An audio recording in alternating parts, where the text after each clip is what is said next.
Now the other side of this whole thing is musical influences. Mm-hmm. And as far as that goes, I got a handful. There's so many, but I got a handful. If you don't mind, I'll start. Yeah, please do. Growing up, I grew up in a house that listened to, and I always say this, that's why in my bands that I have, one of the main things, especially in Roadhouse Prophets, we do a lot of classic country and country music. Mm-hmm. I was raised on country music. I was raised in a house until I was 5. I was raised by my mom and my aunt. And, that's all they listened to was classic country music. And then my mom and my dad got married when I was 5. I take that back. They got married the day after my 5th birthday. So when I was 4. And then my dad had, some rock and roll influences in my life. So, but, the first person, the main influence as far as that old school music that was played in the house, all the time. And I may have mentioned him on previous shows, was the legendary Conway Twitty. Yes, Conway yeah, Twitty, what a voice, what a performer. He started out as a rock and roll guy, and he transitioned into country music, and just the hits that he had were just incredible. And his voice, that low, raspy voice, just, man, made me swoon when I was a boy. Shouldn't have done that. You're just a boy. Oh, Conway, stop that You now. shouldn't have done that. He's just a boy. Hello, Go ahead. darling. Hello, Billy. Nice to see me you. again. No, stop. It's me again. It's me again, Billy. But Conway Twitty, he was a staple in my house growing up. And to this day, I still sing Conway Twitty songs, either, performing in the band or in my car or in my shower or wherever I want, because it's fucking the man. Nice, man. Absolutely. Yeah, you have mentioned him before with your just with memories of like when you brought Memories- up the story Memories about of going mom. to the cemetery, Yep, with mom. yep. And Absolutely. What you got? Not the drink. Oh, You already man. talked about that. Looks All right. delish, by the way. Oh, thanks. Yeah, it's Thanks. very, very, very coconutty. Very coconutty. I guess for my first one, I am going to go with Maynard James Keenan from Tool. Okay. Not only from Tool, but from Perfect Circle and Pucifer, and God only knows how many other projects he has. Again, I've talked about Tool and stuff. One fun story that kind of ties into wrestling is I went to, I want to say Albany, New York, to see his band Pucifer. And if you don't know, it's him and a young lady that basically they sing vocal duet with a band. Their chemistry is amazing together. But I'd heard their music, and it was pretty cool. I was excited to see it performed live, and I'll never forget walking into this theater and sitting in my seat, and the moment my ass hit that seat, the lights went out. Like as soon as I sat, like Great timing, was man. like, yeah, and I'm like, wow, this is sick. I just made that happen. Yeah, the curtain opens, Billy, and what is on the stage? A wrestling ring. What? And 2 guys in luchador masks come on Shut each up. side of it, get in the ring, and start wrestling. And I'm just looking around like, is this a fever dream? Like, what is happening right Did now? I go to the wrong address? What is that?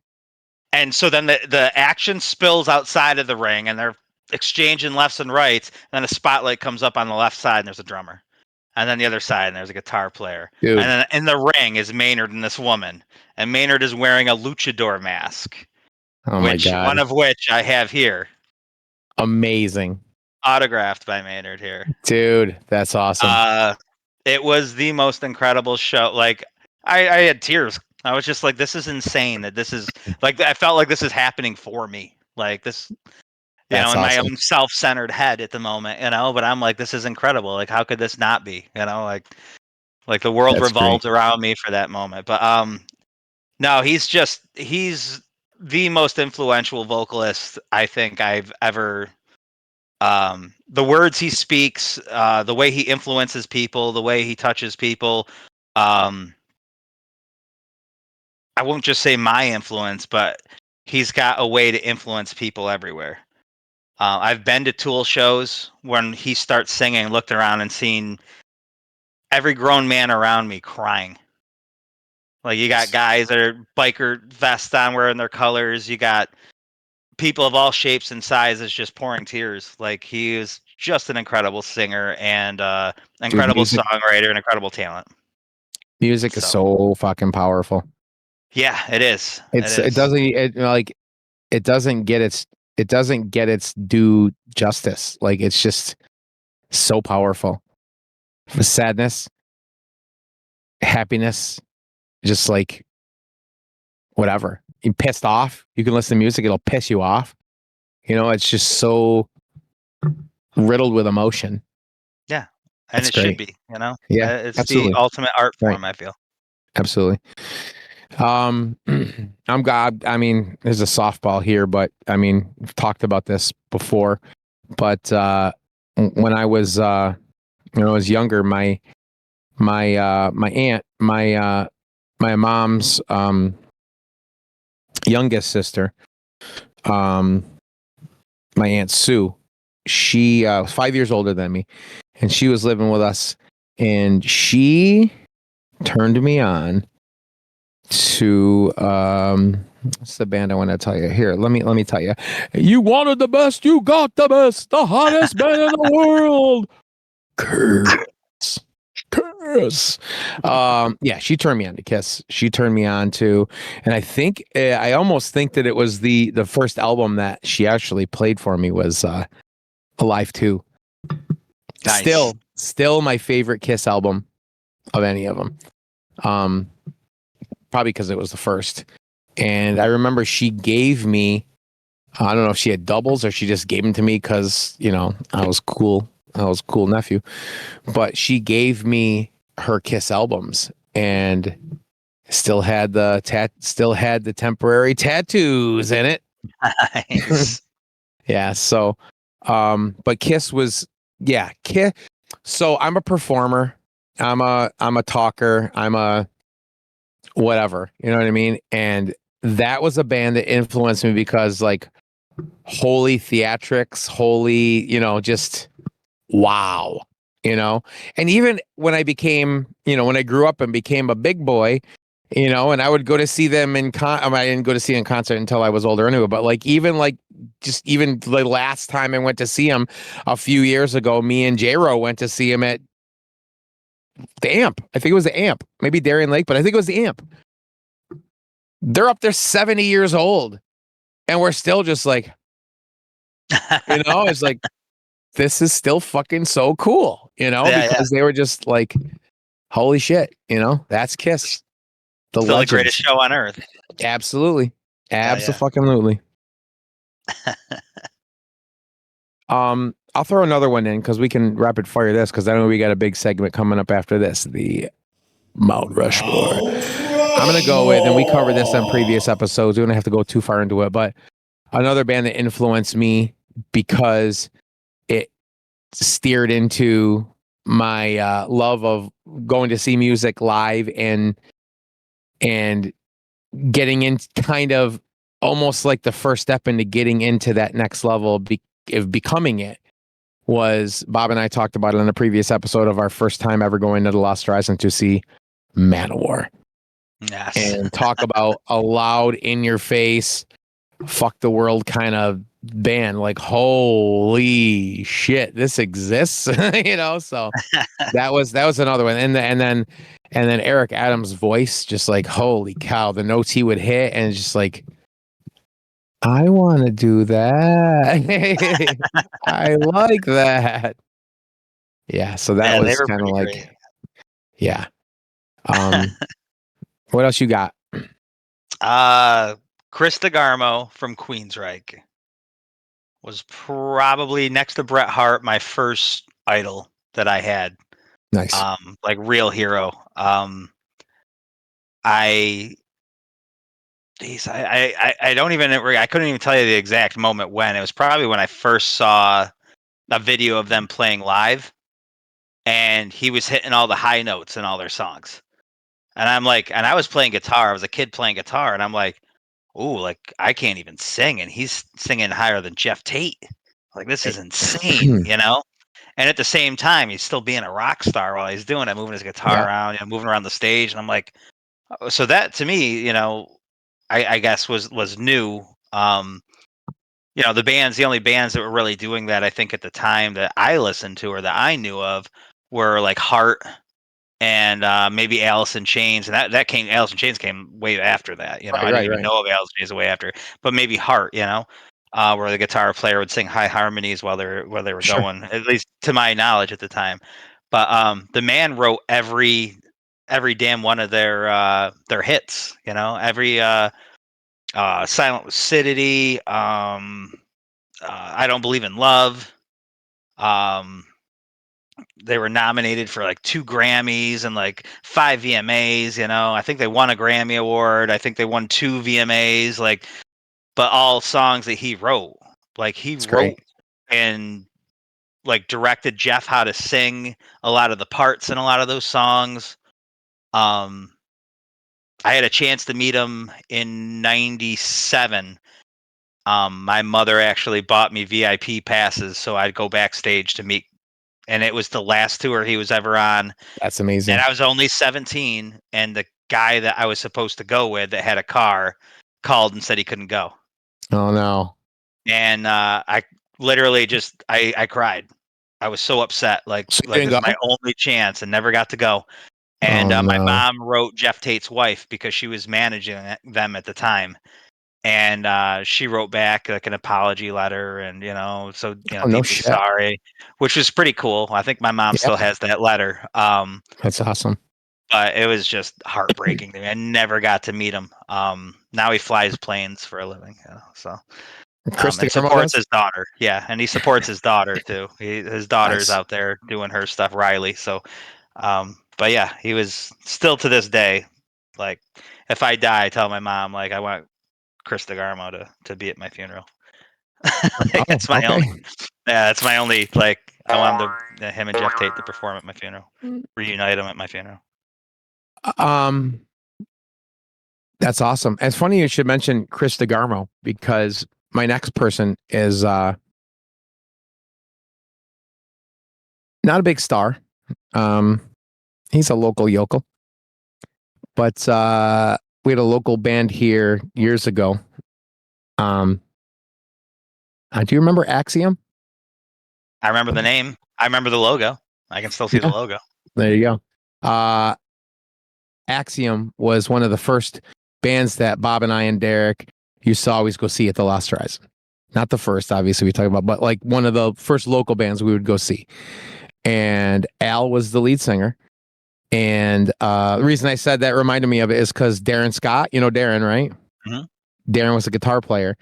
And Bob and I always said he reminded us of Chris DeGarmo for some reason. Yeah. He had that look and yeah. So, but Al, who, later on became one of my very good friends. We were actually in a band together called Rectal Itch. I don't know if you ever heard of them, but that's a real name, a real band. I played bass guitar in that band, believe it or not. Yeah, how about that? Fun fact. Here, well, I'll show you a picture of Rectal Itch. There you go. Wait, it's not the picture. Stop. Take it down. Oh, oops, wrong picture. Oops. I Googled it and that's what came up. Sorry, here, let me try again. My preparation was not on. It was off. It was off. Sorry, H. So Al Thyroid was rage again. Al was a great singer, and so like he was one of the first people I saw because he was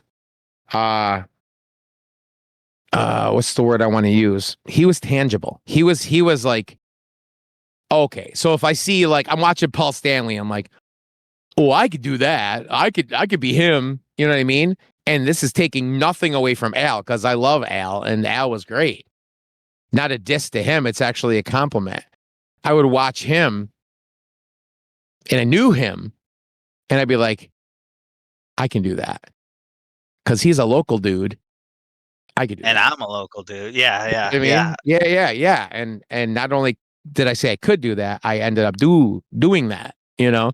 So Al, I've always told him, I said, you were one of my heroes. You were one of my influences in wanting to do this and, you know, become a singer. And, yeah, so Al Axiom is, definitely one of my influences in doing what I do now. So, well, on the same token, I would say one of mine. Um, Definitely one of mine. Actually, you know what? I'm gonna save that one. I'm gonna save that one, and I'm gonna go with Jake E. Lee. aha, Jake E. Lee. Uh, Hold on. I know he played with Ozzy. Was he in yes, Badlands too? he was in Mhm. Badlands. Yes. Great Um, singer, and I know my guitar shit. That's all I know yeah. about him, by the way.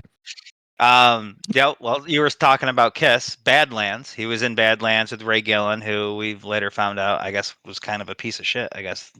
Oh, Um, but also the drummer for Badlands was Eric Singer, who went on to be the really? drummer for Kiss. Yes. Nice. Yeah. Not the best drummer Um, for Kiss, but you know, he was a drummer nonetheless. yeah. Not Yeah. was. I think he still is actually. Well, do they still Yeah. play? Oh, I think they Yeah. finally retired. When they did, though, yeah, he was Yeah, yeah, yeah. still Right to putting on the the end. Peter Chris Yep, makeup yep. and Fake um. motherfucker. Go ahead. But yeah, he was actually one of the other, not to say honorable mentions, but one of the other guys was kind of a twofer was George Lynch. And the tie-in there was George Lynch was supposed to be Ozzy's guitar player. And Really? it No was just shit. Sharon just didn't like him. At the time his hair was short, so she had a problem with that, even though Ozzy was bald at the time because he shaved all his hair off. Uh, but she had a problem with his hair being short, and they flew him out to Europe to just kind of like hang out at rehearsals. And he brought a green guitar, and she got mad because the guitar reminded her of boogers. And he's like, I got like hundreds of guitars. It's not my only guitar, but she wouldn't let it go and kept. And then one day he showed up, and Jakey Lee was playing with him. And he's like, and then He's like, Ozzy this came up. bitch. He's like, Ozzy came up, and I don't really know what he said because I couldn't make out words he was I don't saying. know what he But said. I took it as None of us that do. I was fired. So that was the end of it. But no, Jakey Lee Jesus. was like the first guitar player that like I could watch him play. I could watch his fingers, and I could figure out what he was doing while I'm watching him. So I Yeah. could pick up my guitar and go, "Oh, he's doing this." And a lot of guitars move so fast or they have such weird hand positioning you can't see what they're doing. But Right, Jake's right. hands were always like this, so like I was always able to watch what he did and influenced me huge. If you watch any of the old Titanium Black, live videos or anything, you'll always see me doing the Jakey Lee, moving my neck around and stuff. I always That's took it from awesome. him. Yeah. That's great. Very nice. Um, I got a couple more on my list. I'm gonna throw them out. I'm gonna rapid fire a couple of them.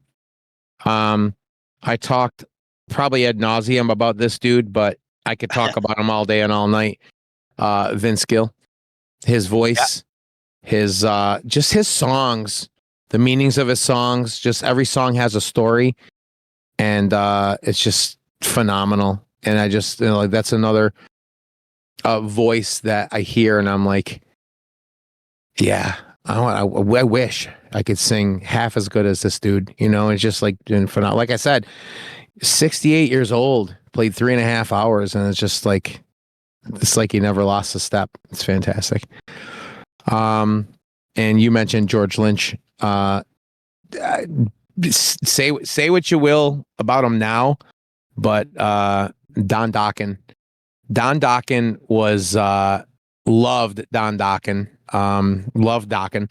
But he's another singer that was just like so smooth and so melodic. And it's funny because in his later years where he can't really hit the high stuff, he tries to do it over the top melodic, Yeah. like Yeah. Uh, yeah, straight to the top, tooth and nail. It's like, all right, well, that's not how it goes. But I see what you're trying to do here, but Yeah. stop. But yeah, like back. Let's kind of Don Dawkins like my Ric Flair of music. It's like, Right. man, I idolized you. Can you stop now, please? Can you please stop? But yeah, he's another one that and then one more I'll throw out there and I'll be done with my music list. Michael Sweet. Michael Oh, Sweet from Striper. nice. Yeah, what a voice and just like Yes, and a yeah, sweetheart of great. a man. Yep. Great Yep. humanitarian. Absolutely. And I love when people give him shit and the keyboard warriors and everything like that. He Oh just takes yeah, it in yeah, stride. He'll just go on social media and be like, yeah, okay, whatever. So yeah. Nah, my brother's ex-wife had a cancer scare, and I think it was MySpace at the time, and my brother pointed out to him, reached out to him, and Mhm. because his wife had gone through the same thing, and he sent my brother a book, signed book. God bless you. Dude, Hope that's Shannon's awesome. okay. And then would check in on him periodically. Would message him every once in a while and say, "Hey, how you guys doing?" And uh, yeah, I was like, man, what a awesome human being. In That's awesome. fact, if I can, Where you going? What are you doing? What you reaching for? I received this from our good buddy Cosmo. This was a striper pin that Nice. our good friend Jack Trades owned that he gave to me. Dude, are you serious? Yeah. Bro, that's fucking awesome. So I keep that That's up amazing. here with my figures. So I've seen Striper in concert probably a handful of times and never was lucky enough until the very last time I saw them. I saw him in Horse. Oh, actually, no, that wasn't the last time. The last time I saw him was at Delago. But Melissa and I went. She had never seen Striper, I don't believe. We went to Horseheads, New York. Yeah, that's actually a place. That exists. And we went to see him in this place, wherever the fuck it was, but whatever it was called. But it was great. And they were awesome. And after years and many, not tries, but just many, their gimmick, right? What they do at their shows? With what? They Oh throw yeah, yeah, yeah, yeah. eyeballs. And I got one finally. Nice. Yeah. So that was pretty cool. And you mentioned book, and I was like, wait a minute.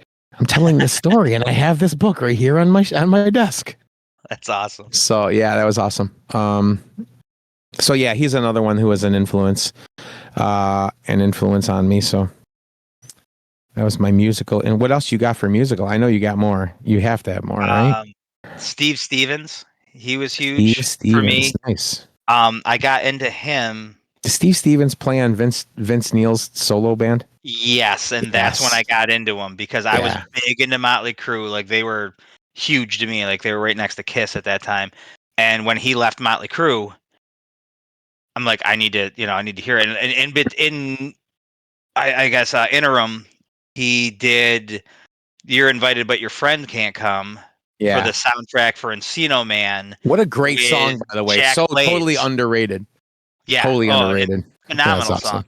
So him and Jack Blades did that for that soundtrack, and then he all of a sudden he's got a solo album, and the band was incredible. The band alone is Yeah. incredible. It was on that, but Steve Stevens stood out to me, and I couldn't Yeah. believe the stuff he does with a guitar. Like some of the sounds he makes with a guitar, to this day I can't replicate. I've watched him do it. I've studied him doing it, and I'm like, I still can't make it sound the way he makes it sound. He would use a toy gun at times too, and put it up against his pickups. But he'd like hit a high note, like wee, and then he'd hit the gun against it, and it would be in the same note. So it'd be, That's and then awesome. he'd adjust it. So he did this toy gun thing. He did these insane things. And then, obviously after that, I found out that he was Billy Idol's guitar player, and to this day still is Yep. Billy Idol's guitar player, and wrote all of his big hits.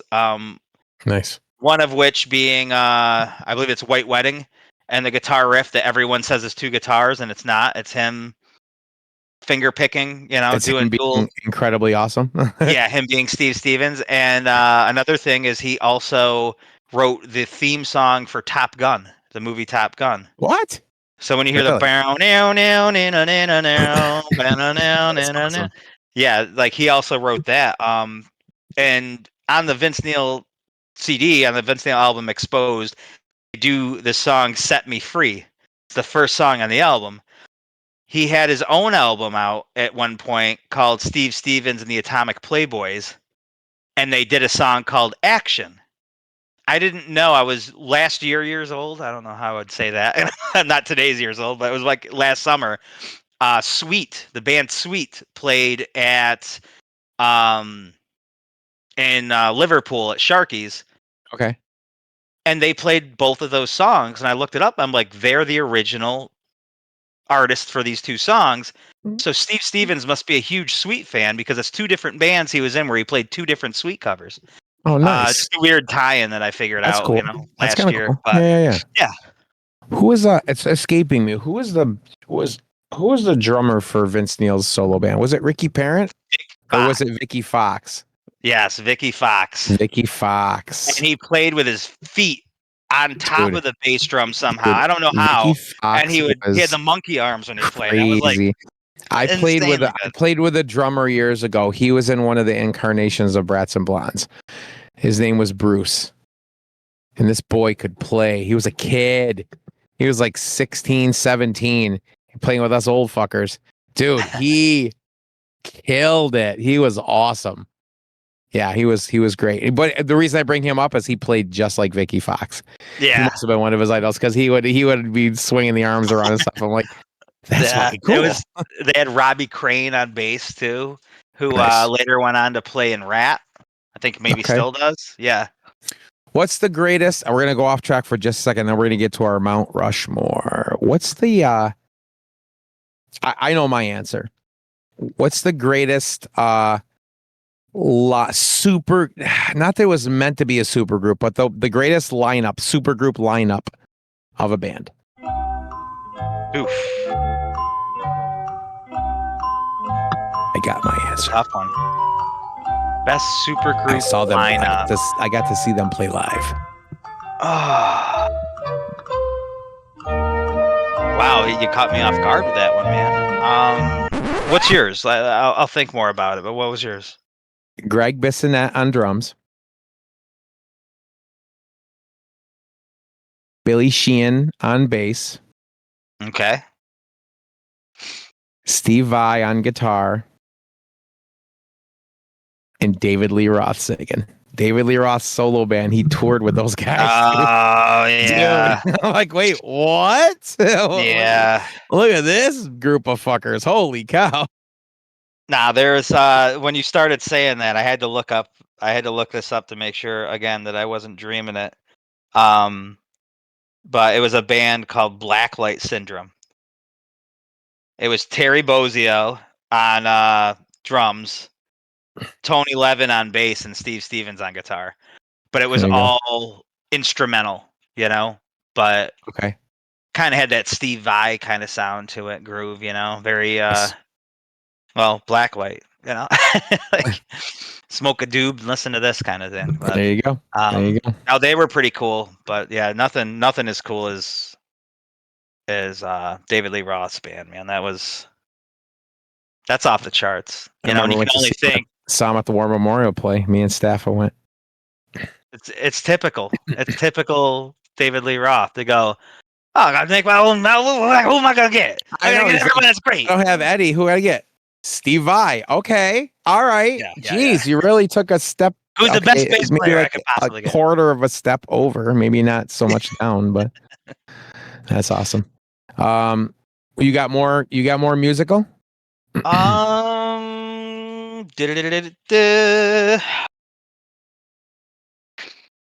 You know what? We already talked about Motley Crue and we already talked about Kiss. You know, outside of Jeff Tate, but I guess talking about Chris DeGarmo kind of, you know, saddles that in as well. So I think I'm good with music, man. I think those are my I'm gonna go with that. And you have to Another excuse my voice. I've had a head cold for about 3 days now, so if I sound like a goofball, that's probably another why. another solid list on both ends, I would say. Absolutely. Absolutely. Now we're gonna do our Mount Rushmore of personal life influences. Is that how we're basing it on? Yeah, I think that works. Yeah. Yeah. I have I got my Mount Rushmore, but I do have a couple of I got a couple of runners up just because I didn't want to leave them out. I'll tie these three bozos together. Derek, and I say these names, and anybody watching who doesn't know these people don't know who the fuck we are. But I'm having a conversation with this guy right here. So, Derek, Mark Stagnita, and Bob. Those were we were known with our friends, and we called we were the Four Horsemen.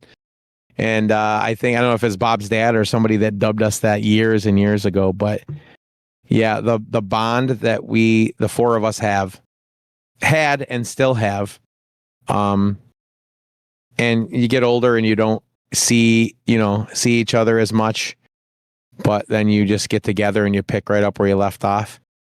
Right. Those are three of my ride or dies right there. That's, I mean, enough said. I could talk about them forever, but those are in my runner-up section because those are my lifelong friends. Till end days, end of days, they'll be my three best friends. So Nice, man. absolutely. What you got? You got any runners up, or do you got just your Rushmore?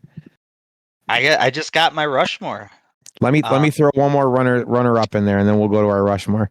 I mean, I could throw in a runner, but I'm not gonna. What's that? What? I could probably throw in a runner up. I'm not gonna. I could go on all day if I do. I got You know my how I get. I got my Uncle Bob. My Uncle Bob was my mom's brother, and my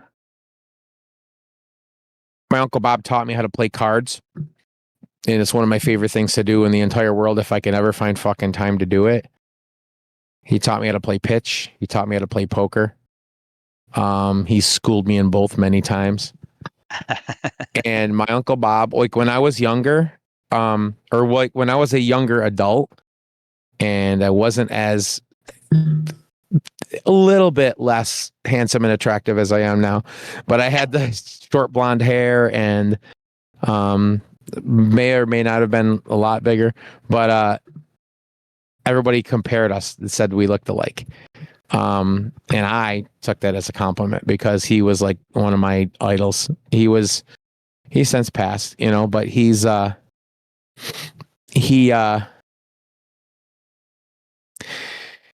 me. Fuck, I didn't even get to the Rushmore yet.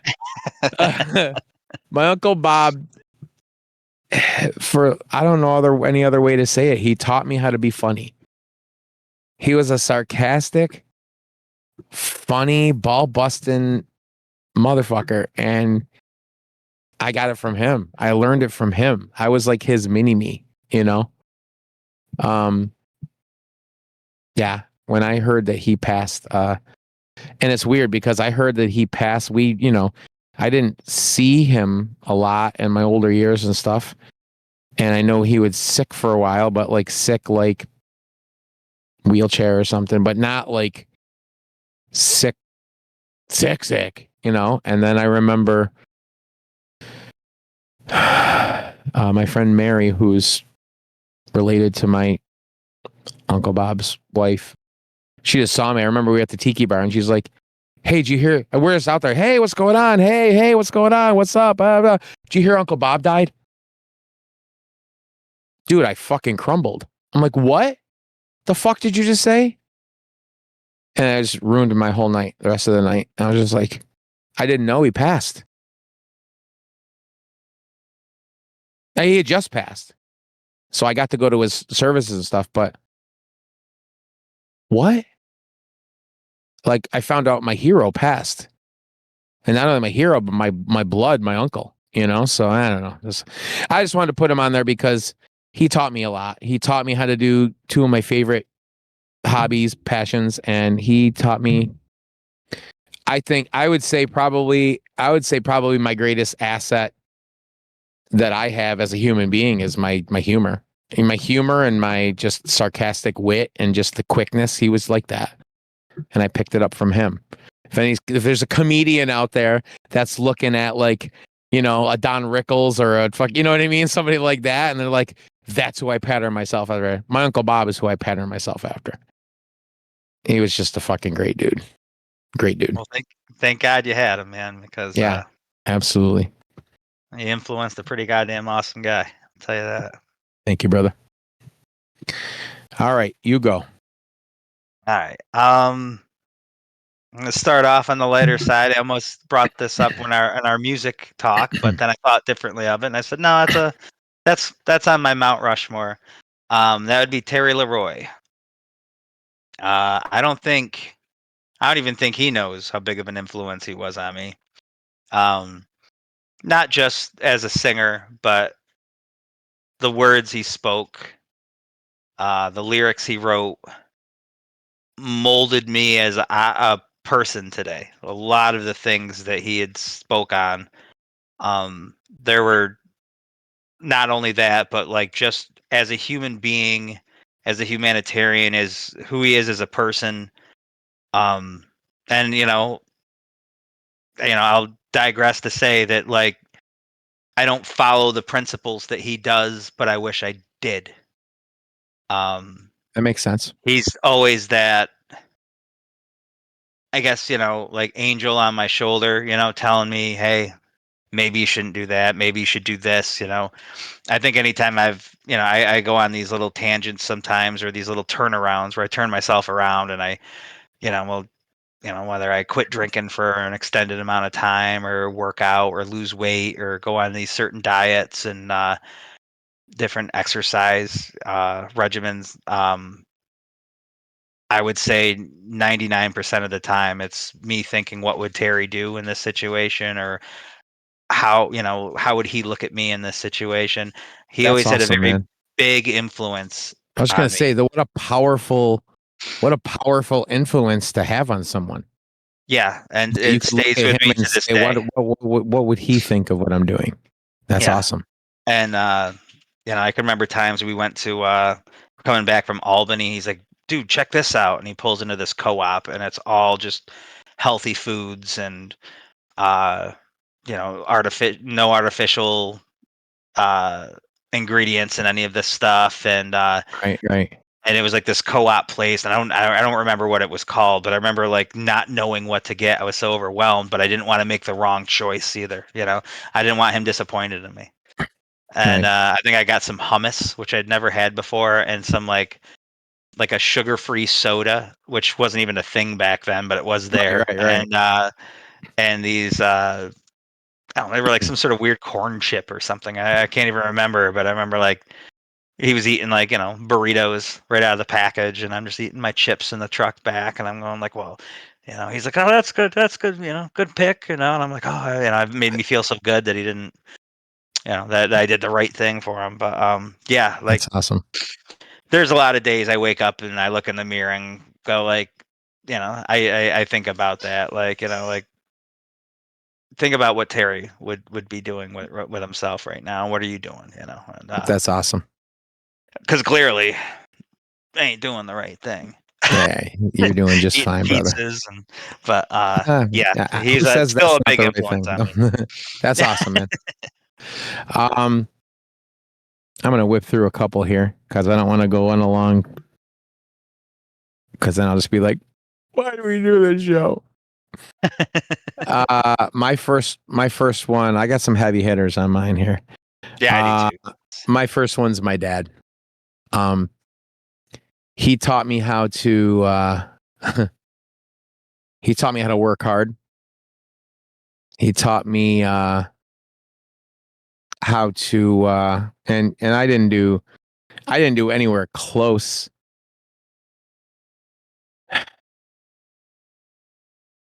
I have a brother and I have a sister, and we're not perfect. We don't hardly ever talk. Not like, and just because we just don't, not because we don't like each other, just that we just don't. So we're not a tight knit family, you know. But my dad showed us how to work hard, and he showed us. My dad's a sweetheart of a person. He's, to this very day, he is a shirt off your back kind of guy, and I don't know. He's just the greatest man I ever knew. And I don't really know much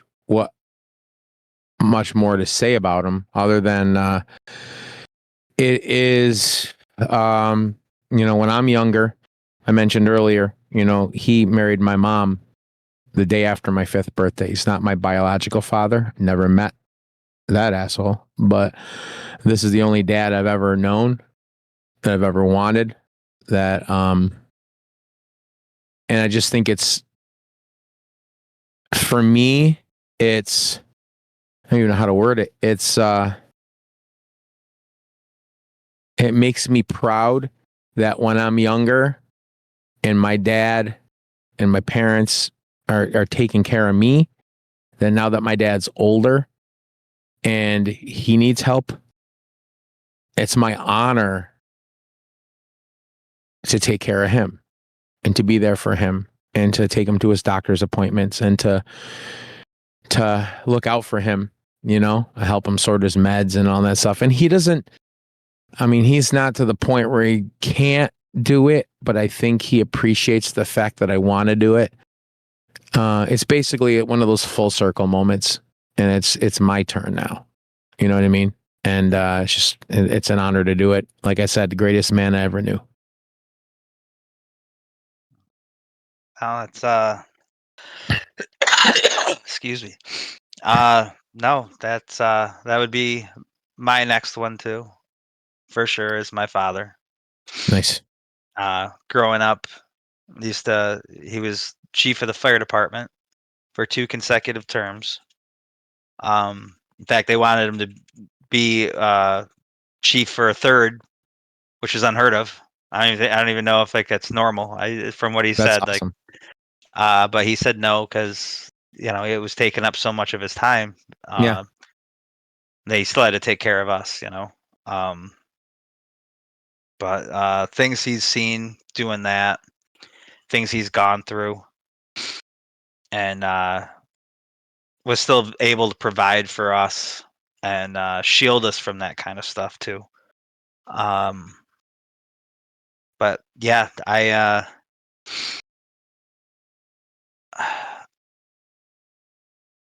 never thought much of myself for years, and it's still a struggle for me to think highly of myself.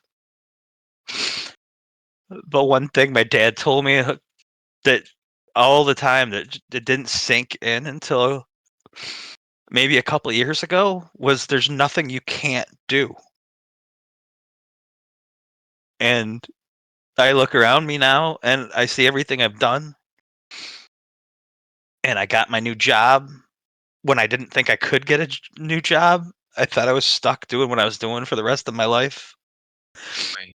And I went into that remembering him saying, there's nothing you can't do. And he wouldn't just tell me, he would scold it to me. There's nothing you can't do. And now I can look around me, and as much as I struggle with that sometimes, I look around at everything I do and said I did it. Like, there really isn't a whole lot left that I can do. I've done it all because of him. That's So, awesome. talking about heroes, yeah. He helped me build this house, and then he taught me how to build this house, Yep. He legitimately laid the foundation down on this house. I had no carpentry skills before him. I didn't think I could do it. Now, you see some of the stuff I build now and some of the things I've Dude, done. we talk about that all the time. We're like Melissa will bring up, she'll be like, Eddie said he did all that himself? And I'm like, yeah, I think so. I owe it all to him, man. It's awesome. And he's been going through a hard time lately, and like you said, like it's an honor to take care of him now. Yep. Yep. And I absolutely. know it hurts him so much to feel that way and to feel helpless and the pride that's in them. Yep. Absolutely.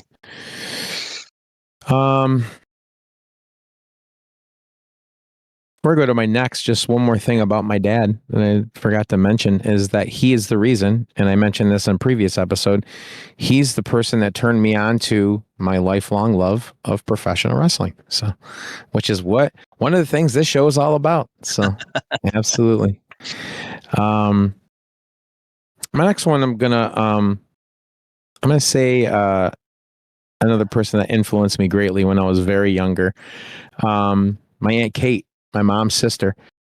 Like I mentioned earlier, before my dad and my mom, met, I was raised the first 4.5 years of my life by my mother and my aunt, because my mother would be off working and I'd be with my aunt, and then my aunt would go to work and then I'd be with my mom.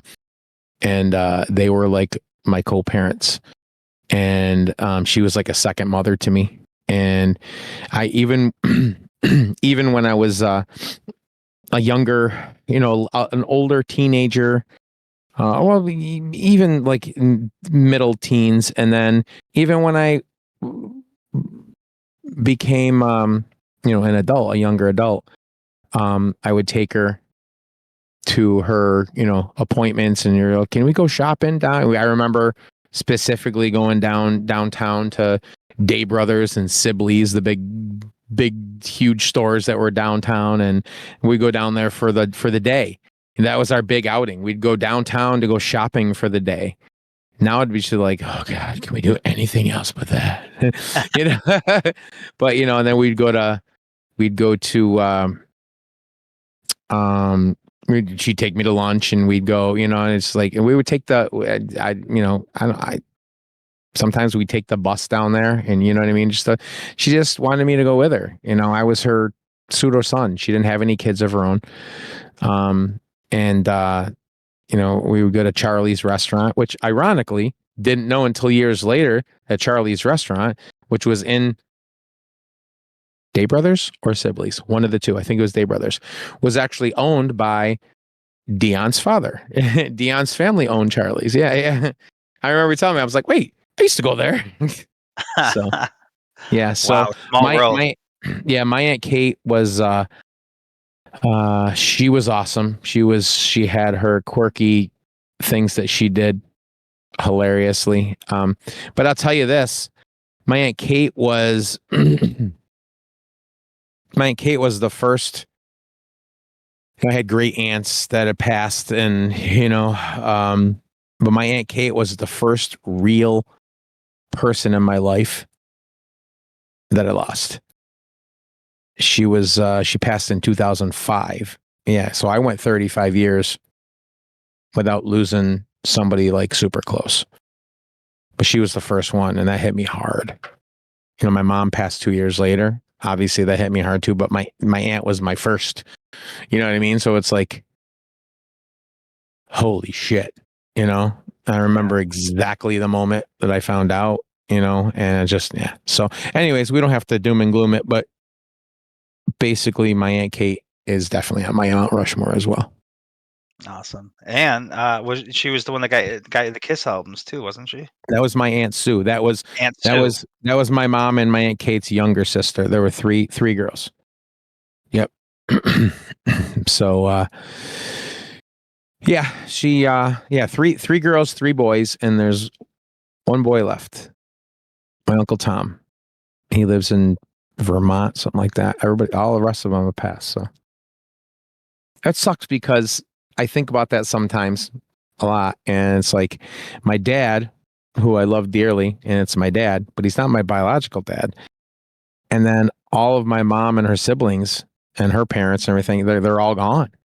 Oh, like that whole half of my life is just gone. You know what I Yeah, mean? It's like yeah. it's weird to, when It you look seems at to it. happen all at once too. Like Yeah. I remember Mike Kennedy said that to me once that, and it really put it into perspective, but in like a horrible way. But he said we're just at that age now where we're gonna start Mhm. losing people, Ed, and I was like, God damn it, he's right, and I don't wanna think about that. Right. Well, we all get to that stage, I guess, in life. Yep. What you got next on your rush? Next up, I'm gonna go with my grandfather. Nice. Sticking with the family. Man stormed the beaches in Normandy. Was stationed in Germany for a while. Not only was he the most patient human being I've ever known, which is something I think the world is missing right now, is Absolutely. patience. Um, I can still see him sitting in his chair with his hands on his knees and just smiling and rocking and looking out the window. He would do that for hours.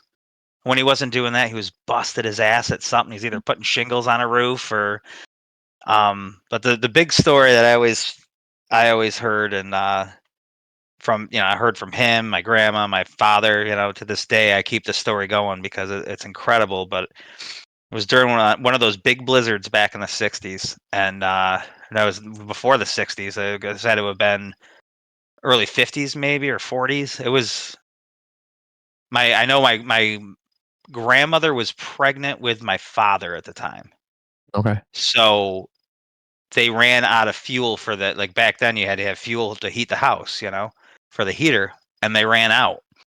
So my grandfather walked the railroad tracks during this blizzard, all the way to Fulton from their house, which was about 7 miles maybe.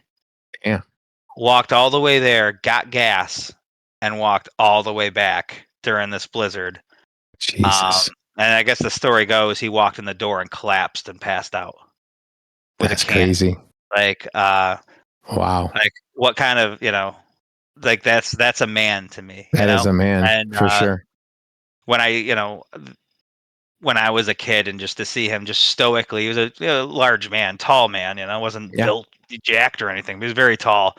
And just he'd always stoically just sit there with a smile on his face and just rock and just stare out the window, and like it was Yep. TV off, TV in front of him, but the TV off. He just loved that peace and quiet to just relax and when he drove, if he wanted to, he could go 150 miles an hour if he wanted. He had no reservation to it. He didn't Right. drive Right.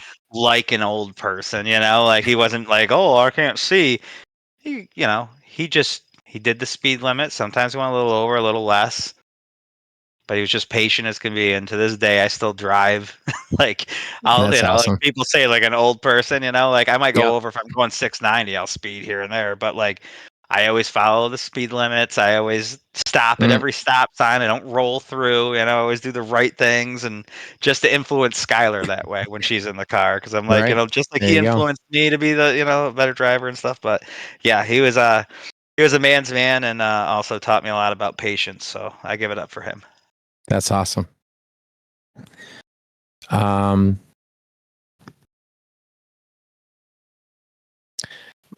all right, I'm gonna do my next one. I'm gonna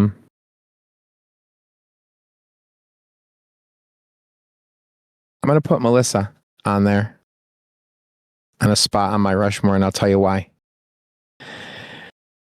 Um, Raising my kids,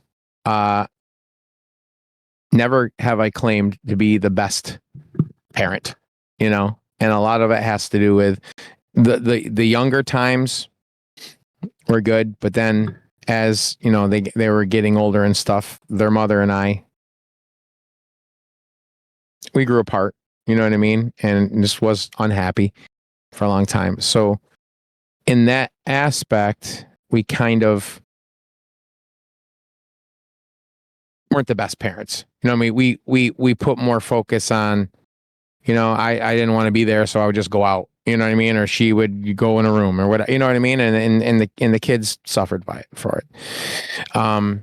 Not to bring everything down and stupid, but basically, it could have been better. I could have been better. I could have been better. Not that I was a bad father, but we could have been better parents for our kids because they deserve that. But anyways, my point of putting Melissa on there is that I met her, and she taught me a lot. She taught me, and to this day, will, there'll be situations, and she'll come through with her advice, opinions, and most of the time what she's saying in this whole shebang makes complete sense. You know what I mean? It's like she'll give me a speech sometime, and sometimes once in a while I think it's lectury, but it's not. It's wisdom. Because she's like, here's what you should say. Here's what you should do. So she influences me in that way. And a totally different twist of things. I was brought up in a family that ate very plain. I ate, the hamburgers were ground beef, salt and pepper. Hot dogs. We weren't the richest family in the world by any means, but like literally plain, normal, straight down the middle food. Melissa's, wow, she's turned me on to so many things. New foods, new ways to cook them. Like she can take, she can take chicken shit and make chicken salad. You know what I mean? Pretty much. She's a great cook, and she's definitely influenced my palate for sure. There's a couple things that she hasn't quite and never will break the barrier on. Asparagus can kiss my ass. Brussels sprouts can also kiss the other side of my ass. But yeah, she's like, wait, you never had this? No. And then we did it, and she's great. She's just great with all that stuff.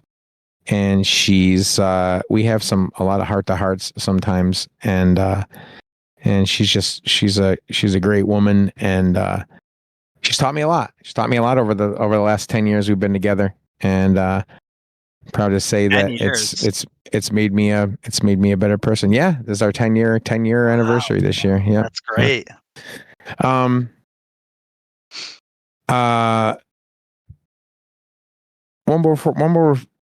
One more thing before we do our last ones. Oh no, you got your third one to do. You do that, and then I want to mention something. I think I did my third one.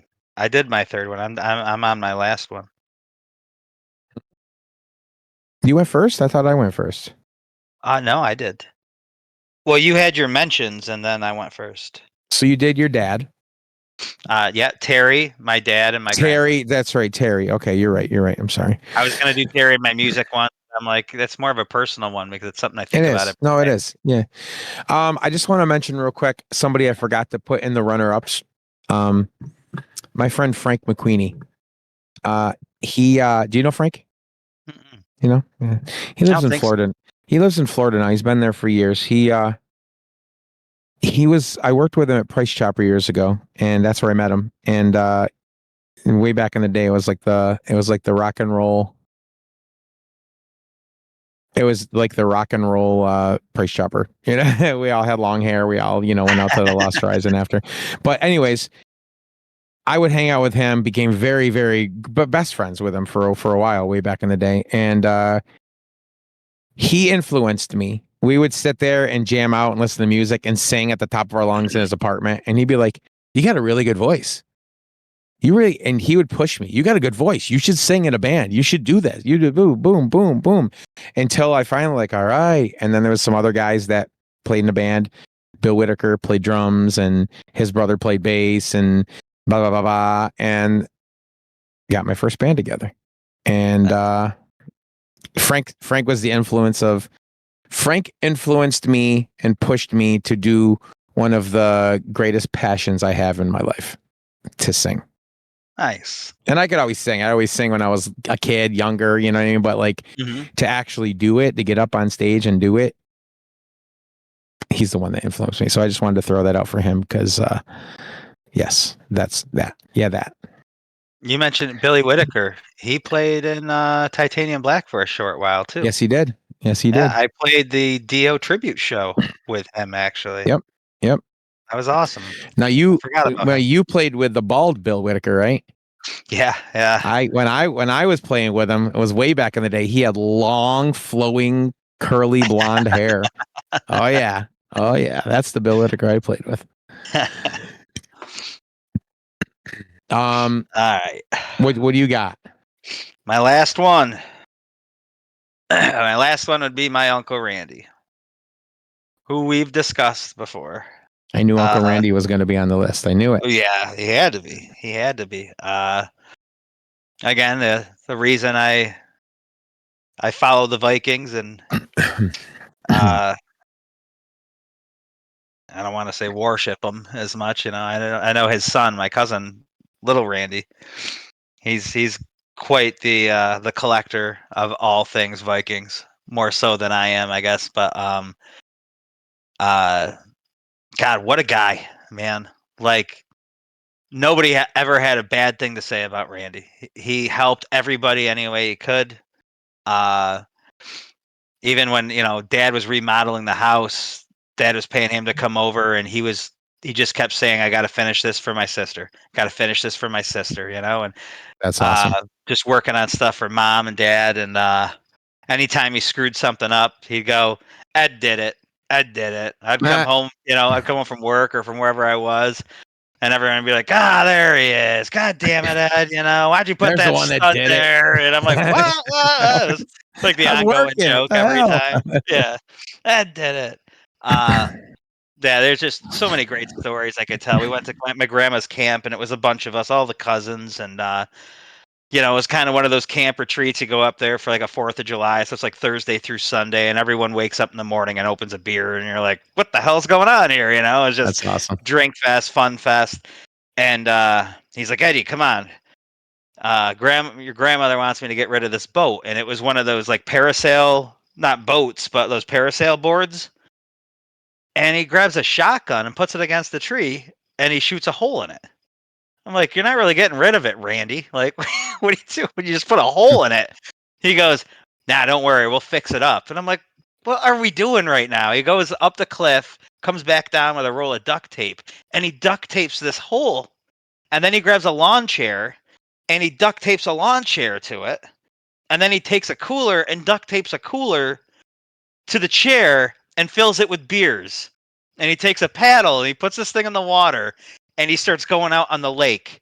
And he Amazing. passes beers out to all the boats on the lake. Oh my Just God, goes, that's fucking he great. makes it around the whole island, comes back, and we're all cheering. Like, he just put a hole through this thing, this goddamn big, duct taped it, and just went around the entire lake with it. He comes all the way back, and he gets to the deck or the dock, and we're like, "Oh my God, he made it." We're all applauding. He looks at me, winks, then he goes and flips the thing and falls in the water right at the dock, just to get everyone He did laughing. a Heenan prep fall. That's Yeah, awesome. I was like, That's "My great. God, you're so epic, man." That is Uh, awesome. but yeah, he was one of the kindest human beings in the world. He did everything for anyone, and it is calling hours. It wasn't the calling. I guess it'd be calling hours. We had like the celebration of life, and there were so many people that walked up to speak that just started crying and said he was my brother. He was my brother. Uh, It's when they awesome. say when people die, like people their legs give out and they fall, and they can't feel. That Yeah. happened to me for the first and only time when he died, and Wow. I'll never forget the sounds that came. I sometimes get emotional talking about it. The sounds that came out of me. I could never repeat them, and I don't even know what And you part. never Like want to. yeah, I always consider like that was the day my heart broke. The Mhm. first time I've ever honestly felt my heart break. So, Wow. yeah, amazing human being, and I hope I'm doing him proud by doing what I'm doing for my parents like he did for my parents now. That's So, awesome. yeah. That's a great way to put that. That's awesome. All I'm right. gonna wrap it. I'm gonna wrap it up with, and you could probably already see where this is going. You mentioned the word kind, and my last person on my Mount Rushmore is, I mean, if there's a greatest man I ever knew, he has to be complimented by the greatest woman I've ever known. And that's my mom. And I'll tell you, two things my mom taught me. She taught me a lot, but two things that stand out. One is to be kind. Just be nice, be kind. And I can be, like you said earlier, you know, you were taught and you were told when you were talking about Terry, you know, the lifestyle he follows and the things that he suggests, and you're saying and I don't always follow those. Well, my mom taught me to be kind, and not that I'm unkind, but I can be an asshole, you know. Everyone that knows me knows that from one time or another. But the core of me is kind. I will smile at everyone that I walk by in a store. I will smile at, you know what I mean? As just my mom ingrained that in me. My mom taught me how to smile, how to be nice, how to acknowledge people, how to be, for lack of a better term, especially this day and age, to be a human being, how everyone should be, but everyone's not. And my mom taught me how to do that. My mom also, and I always, literally, probably a couple times a week, I always say, I got that from my mom. My gift of gab. My gift of fucking gab. To talk to, I'll be in a store looking at greeting cards, and there's someone next to me. It's like, oh, this one over here, I don't know. And I'll just strike up a conversation with somebody I don't even know. And most of the time, we're like, oh, I know, I was just looking at, you know, and then you just have a conversation. Not that we're going to be best friends or that, but it's just, there's another human being next to you. And instead of just like, you know, I don't know, just being an asshole in life, just be nice, be kind. And my mother taught me, I don't even know if I mentioned this in a previous episode, but I talk about this a lot. I remember one specific time. We were in a grocery store, Williams grocery store. And my mother was talking to, you know, this lady, must have been one of her friends. And she's talking to her for like half hour. And I'm a little fucker that needs some food. I'm like, Mom, come on, let's go. And finally we're all done and everything. We're walking. It's like, Mom, who was that? She goes, I just met her. I just met her in the produce section. I just met her just now. And she sat there and had a half-hour conversation with this lady. She had no idea who she was. But I think at that point after that, they were friends. You know what I mean? It's just, that was my mom. My mom would talk to anybody and everybody. And that's where I got it from her. I always say, I can talk to anybody about anything. I'll talk to anybody, anywhere I am. And I will always, I can go to a place. Someone tells me right now, hey, we're going to go to the, blah, blah, blah, blah. I'm like, it's the last place I want to go. And most of the time I end up going because, you know, they want to go. Right. I'll find a way to have fun there. I'll make it fun. I'll strike up conversations with people. I'll just, you know what I mean? And I don't have to be necessarily the life of the party. Sometimes I am, but point is, I got that from my mom. I got that. Be kind. Enjoy things. My mom taught me how to enjoy music. It was on constantly in the house.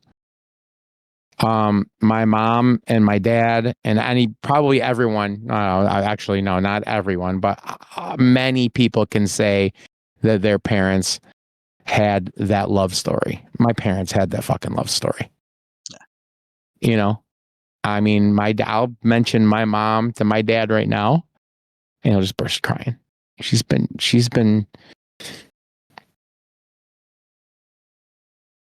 dead 18 years.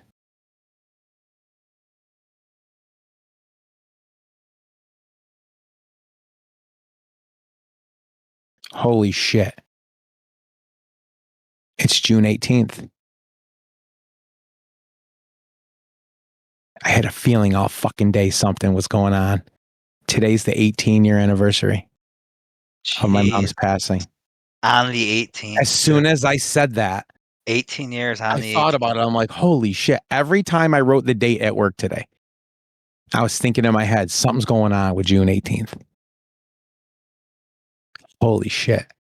All right. Well, that's Wow. a good way to, what a fucking way to end this. I'm talking about my Yeah. mom and I just remembered that. Holy Jesus. Well, at least I Holy don't, at least I cow. don't dwell on it and count the days down. You know, I used to do that. Still, that's insane, man. I'm shook right now, bro. Yeah. Yeah. I'm You shook and me right now. both. Holy fuck. Man, oh man. Damn. Yeah. Well, next time's going to be happy. All right, my brother. We've said a lot. We've done a lot. We We've have. gone a lot. We went 2 hours, but you know, whatever. Hey, It's all right. we talked about fun stuff. Yep. With my brother, my brother from another mother. Let's do Thirsty Thursday next week, wanna? I think that sounds like a good idea. I think it sounds like a great idea. I already have my bevy picked out for Thirsty Thursday next week. All right. I don't yet. I've got it. I am going to implement a bring something to the table next week for Thirsty Thursday. Bring an item, Okay. a figure or something. Bring something to, you know what? It's show and tell at Thirsty Thursday next week. Nice. I like Show it. and tell. We'll bring I something. like it. I got a lot Oh of yeah. rando stuff I could bring in. Yeah. Oh yeah. Oh yeah. Rando it up. All right. If anybody's still watching this or watching this at all, we're on Facebook at Slams&Jams. I gotta start doing that shit more. Facebooking it up and doing some reels and some Instagrams and MySpacing and stuff like that. Up, yes. those stickers up. Yeah. Down there. We're right here. Yeah. Yeah. We can put. Yeah. Like that. Yeah. That one. All right, man. Until Thirsty Thursday, I think I'm going to warm up and have another bevy getting ready to warm up for Thirsty Thursday. All right. Actually, right now, as soon as we're done, I think I'm going to, if she's still in there, I'm going to go jump in the hot tub. Here we go now. Yeah, buddy. Giddy up. All right, my brother. Until next time.